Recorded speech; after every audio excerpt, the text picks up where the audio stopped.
Hello, this is Jane Sigford.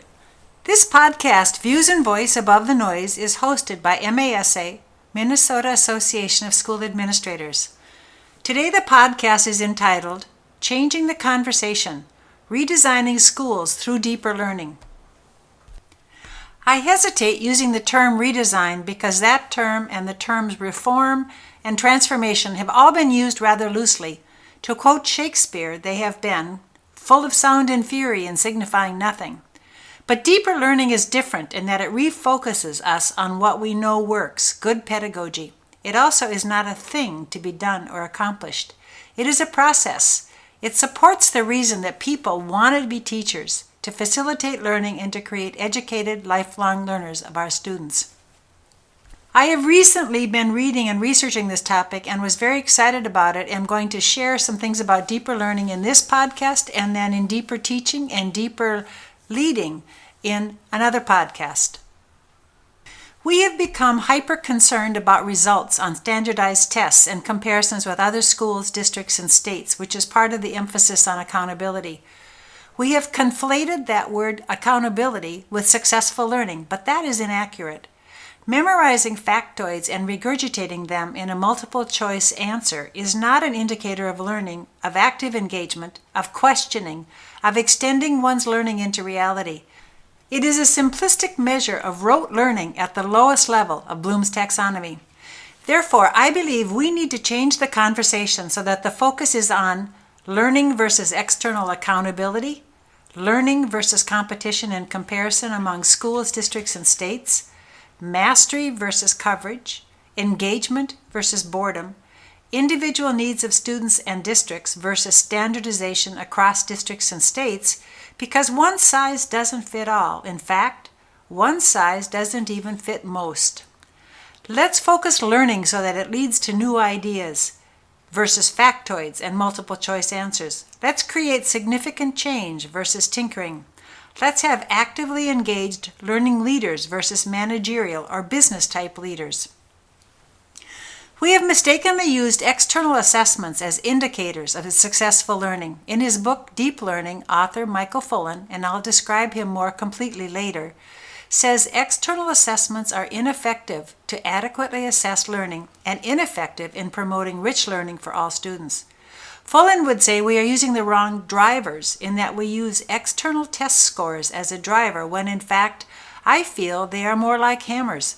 Someone with a hammer in hand thinks most things are nails that have to be pounded in. Learning should not be pounded in but should be a delight, like the first lick of an ice cream cone. It should leave you wanting more. Years ago, No Child Left Behind ushered in an era of supposed accountability and standardization through curriculum standards and standardized tests. Many of us thought NCLB was bad public policy from the beginning. Now even college professors are seeing the results of this bad law.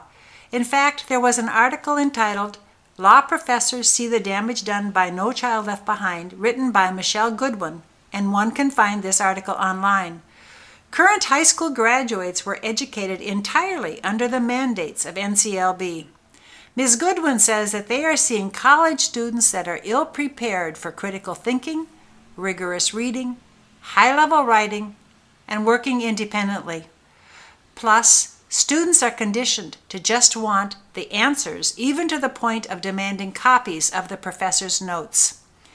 In addition, student writing lacks clarity, focus, and inferential and critical thinking. This is not the type of learner we want to produce. We need to change the conversation.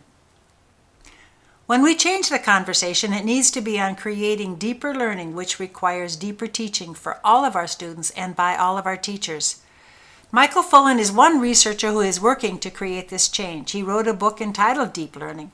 Throughout the book, when he discusses the process, he capitalizes the two words, capital D, capital L. But I would challenge that practice. Highlighting the idea with capital letters implies that it is a thing, which would turn it into another bandwagon, another thing where teachers say, I do deep teaching, my students do deep learning. It is not a thing. It is active and ongoing, which is more represented by the words deeper learning, deeper teaching, lowercase, which implies that it is not another bandwagon but a living, ever-changing, ongoing process. Deeper learning and deeper teaching require that we must return to an emphasis on pedagogy which has been neglected for the emphasis of coverage of standards. They demand collaboration and listening among teachers, students, parents, community, and administration. The conversation must develop over time. It's exciting because it creates classrooms and atmospheres where all students are engaged and excited about learning, which is what we all hoped for when we became teachers, I believe. Another resource is the work of Joel Maida and Sarah Fine, who co-authored a book entitled In Search of Deeper Learning, The Quest to Remake the American High School, which was based on their 5-year research study of high schools across the U.S.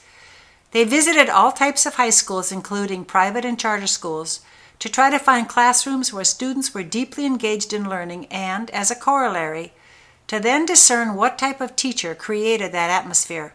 What they found was really not surprising, but on the other hand was rather discouraging. They measured the degree of complexity of content and instruction by examining where instruction fell on Bloom's taxonomy.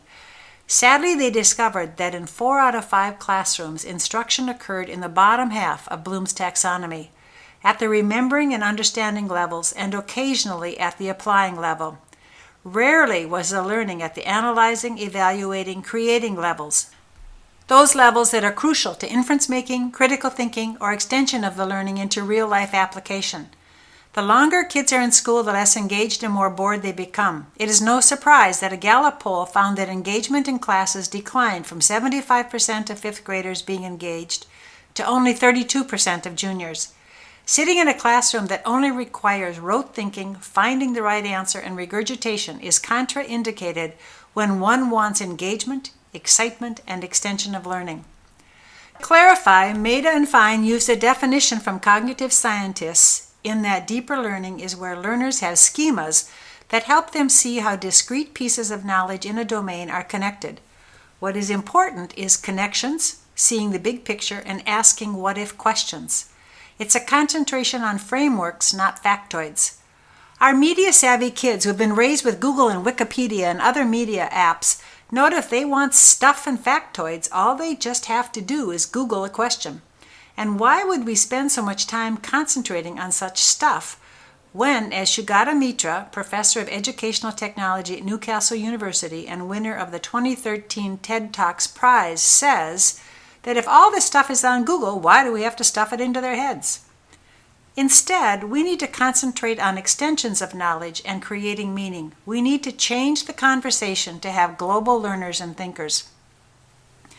Maida and Fine found deeper learning more often in electives and activities.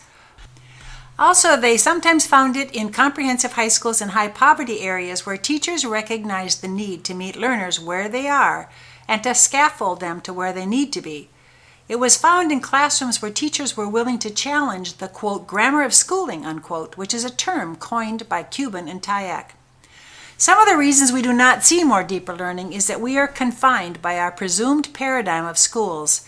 Larry Cuban and David Tayak from Stanford University, in their book Tinkering Toward Utopia, A Century of Public School Reform, named the grammar of schooling as a factor in our paralysis opposing change. The grammar of schooling are the procedures and practices that we have come to believe are part of school and have been for a century. Things like seating charts, egg crate schools, grade level instruction, discrete content areas, and so on. If we're honest, one would recognize that those are all determined by adults, not students. We feel locked in because of something's familiar, or that's the way we've always done it. However, it does not have to be that way. If school was really about learning, not about age and seat time, there would be many changes. Earlier I mentioned Michael Fullan, who is a former dean of the Ontario Institute for Studies in Education of the University of Toronto and is currently the Global Leadership Director of NPDL, New Pedagogies for Deeper Learning, and author of many books on educational leadership, including his recent work, Deep Learning. He and his organization are working in 7 countries: Australia, Canada, Finland, Netherlands, New Zealand, Uruguay, and the U.S. in 4 states, California, Michigan, Washington, and Connecticut, and with hundreds of schools whose collaborative efforts are working toward change. His organization is called NPDL, New Pedagogies for Deeper Learning, which can be found online. They also sponsor conferences. Fullen says that, quote, deep learning is different in nature and scope than any other education innovation ever tried. It changes outcomes. In our case, the 6 C's of global competencies: character, citizenship, collaboration, communication, creativity, and critical thinking. And it changes learning by focusing on personally and collectively meaningful matters, and by delving into them in a way that alters forever the roles of students, teachers, families, and others. Most of all, it affects the whole system, all members of the system, children and adults alike. With our school partners, we have made substantial progress down the path of education transformation, end quote, which is Roman numeral page 8 in the book, Deep Learning. There's another quote from his book: deep learning represents a change in culture. It is not a change in program. Programs don't scale. Culture does, which is a quote from Scott in that book of Deep Learning. Fullen is named 4 what he calls pillars that are foundational to creating that type of environment which creates deeper learning. The 4 pillars form a circle surrounding the pillar of leadership. All pillars feed upon and support each other as they are interdependent and non-hierarchical. The pillars are leveraging digital, pedagogical practices, learning partnerships, and learning environments. Leadership is in the center of all 4. I will give a short version of each pillar, but more is found in Fullen's book. Learning environments are physical structures that allow for interaction among disciplines, student engagement, research time, discussion time. The book, The Third Teacher, and the work of architects across nations, including in our own state of Minnesota, have created new buildings in collaboration with their respective communities to allow more open spaces, more interactive spaces, more interdisciplinary spaces, spaces for individual work and for some group work. The physical plants are alive and probably noisier, which I think is great, because one of the old pieces of the grammar of schooling is that classrooms are supposed to be quiet. I even remember a coworker telling me that a principal of hers once walked by our classroom where students were very busy and told her that the room was too noisy and to get the students to quiet down. I don't know about you, but I think sometimes learning is best when it's messy, noisy, and physical. Another pillar, learning partnerships, is the recognition that community engagement is vital. Students need to be engaged in professions and real-world creativity and work, and our schools are integral parts of our communities. Businesses in a community are both receivers and givers of quality education. They are a vital resource to be tapped, and they want to receive highly qualified employees. Students may even meet in a setting off campus in a university, transportation hub, a hospital, a business center. Students may have mentors and experience internships, and no, this is not just for students who aren't going on for further education in a 4-year institution. The third pillar is leveraging technology, and I love that term. We need to leverage it, not use it as a panacea for instruction or delivery or content. We are users of technology. It should not use us. Technology does not replace good pedagogy. It does not replace human interaction and assessment.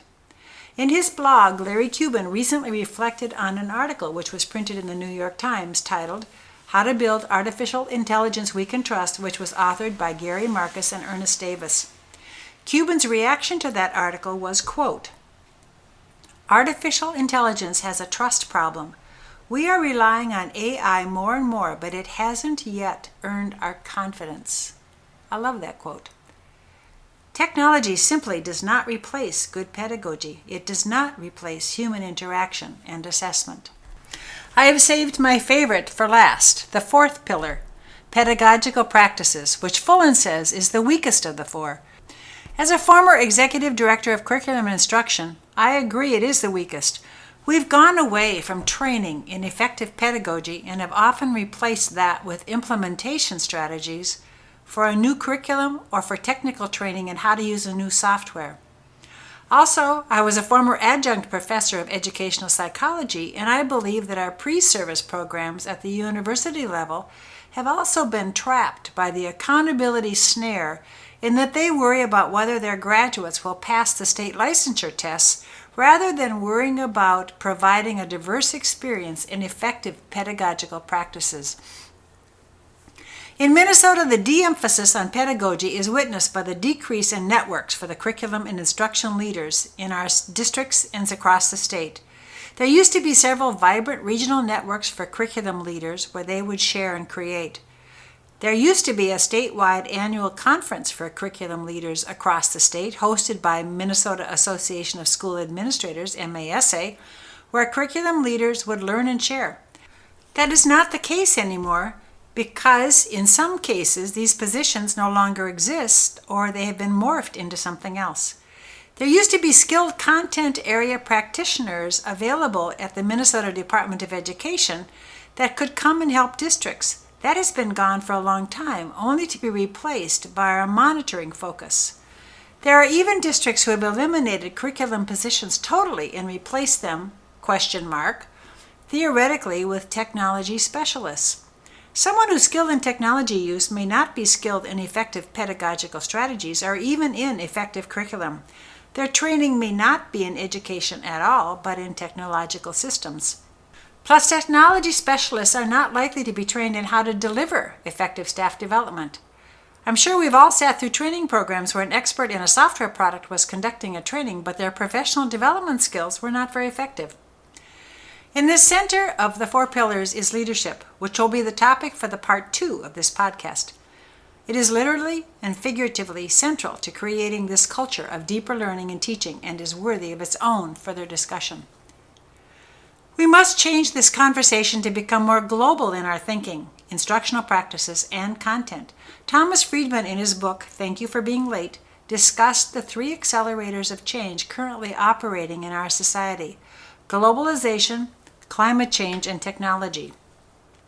All 3 are changing rapidly, and they are not taking turns in creating change, but they are doing it all at once, which creates the feeling that nothing is staying the same and that change is becoming more rapid and more diffuse. That's all true. Because of that, quote, according to Thomas Friedman, the most valued worker today is not the one that can just take on more and more complex tasks, but the worker who can also learn by doing that task and can identify ways to fork off from it to create new opportunities, markets, products, or services for themselves or their firm, unquote. He even suggests we should never ask a student today, what are you going to be when you grow up? What's your major? What do you do for a living? Because they all imply set roles. The question should be, how are you going to be when you grow up? What is your passion? How will you make your passion productive? The greatest gift a teacher can give a student or a parent can give a child is a mindset. What is your attitude toward the global flow? How disposed are you to learning from them and adding to them? How equipped are you to filter the junk and fake news from the real knowledge and facts?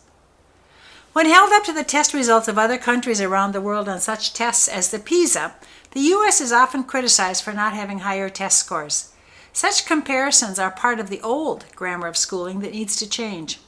To do so, Fullen has created the vision for all students that they learn what he defines as the 6 C's or competencies of global citizens: character, citizenship, collaboration, communication, creativity, and critical thinking. Fullen has researched what other organizations have said is needed for such global citizens. Some would call these soft skills, yet they are the skills that employers and universities say are sadly lacking from our K-12 graduates.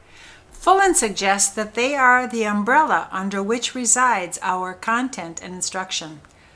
If our umbrella or vision statement is to create global citizens who demonstrate those things: character, citizenship, collaboration, communication, creativity, and critical thinking, then we must change our grammar of schooling that designs curriculum and standards as though it's a logical, linear progression from pre-K to 12.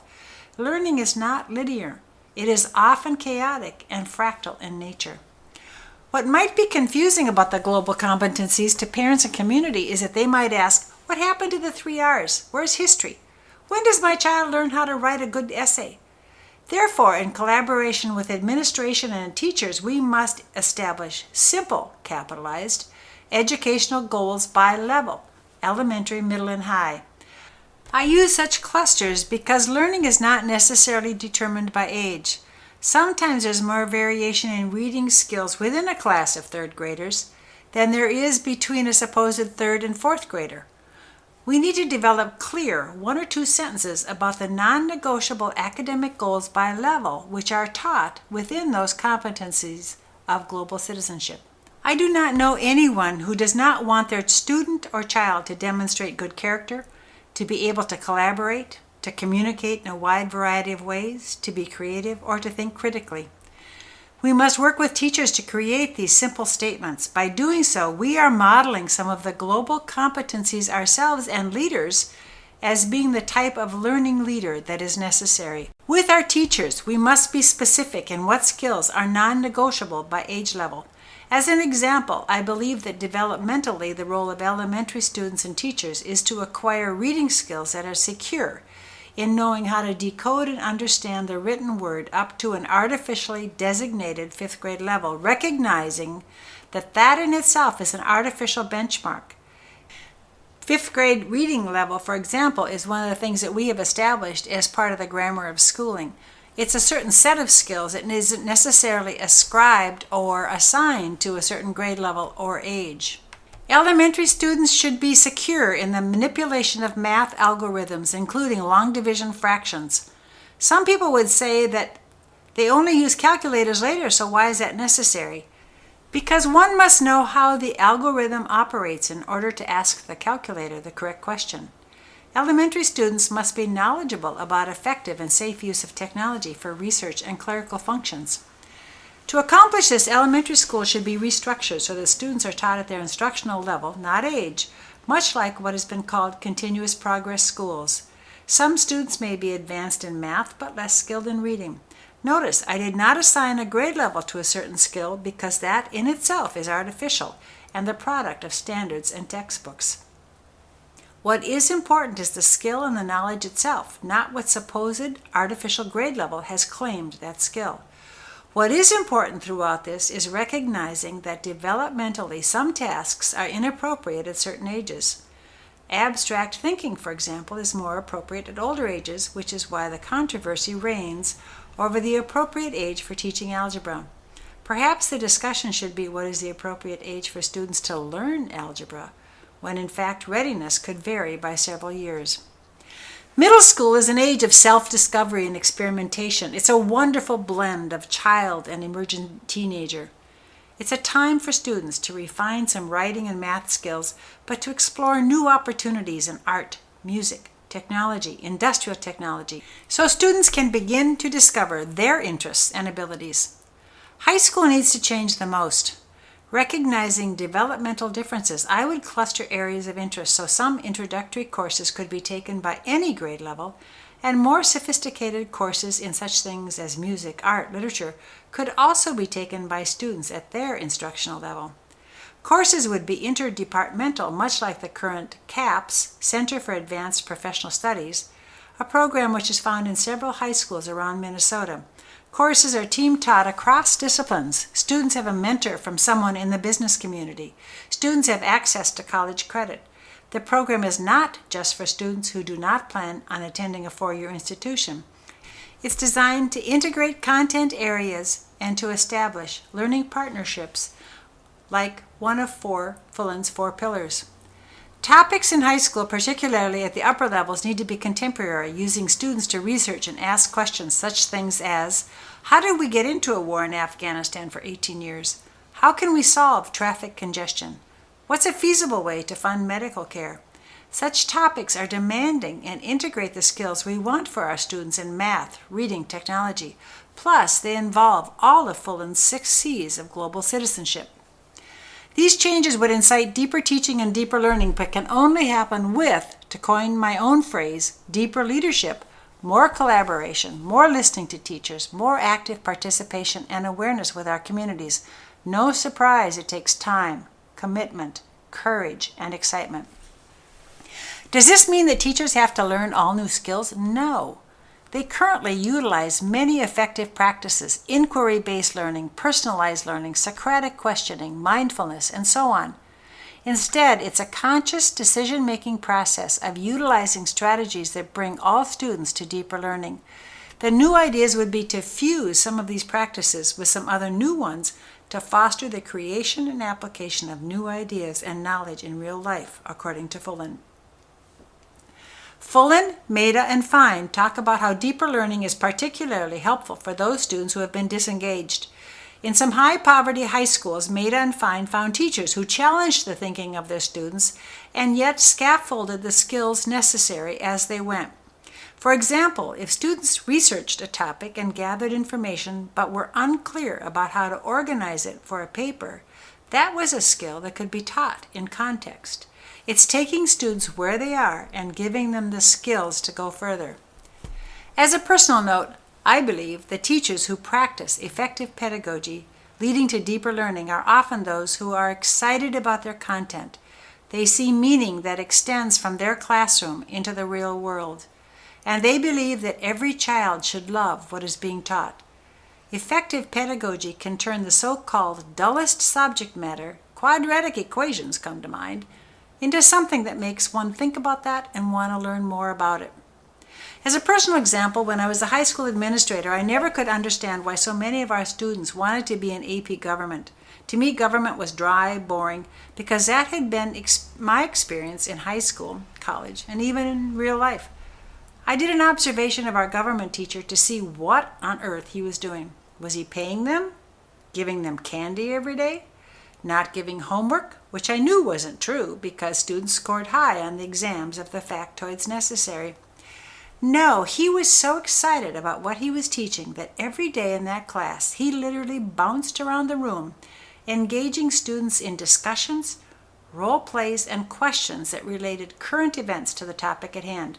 Such questions as, what would happen in the last election if there were no electoral college? Because of his love of his subject, his teaching, and his students, he even had students graduate from college and become active in statewide and local politics.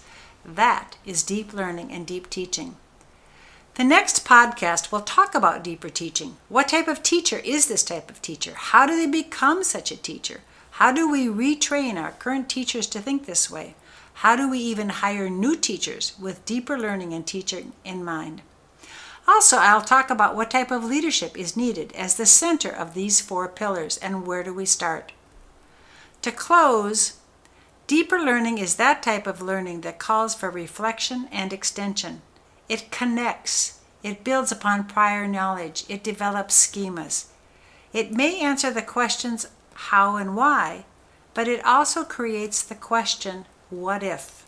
It should leave students wanting that next lick of the ice cream cone. This is Jane Sigford signing off. As a final word of wisdom, I'd like to use a quote from Barack Obama. Change will not come if we wait for some other person or some other time. We are the ones we've been waiting for.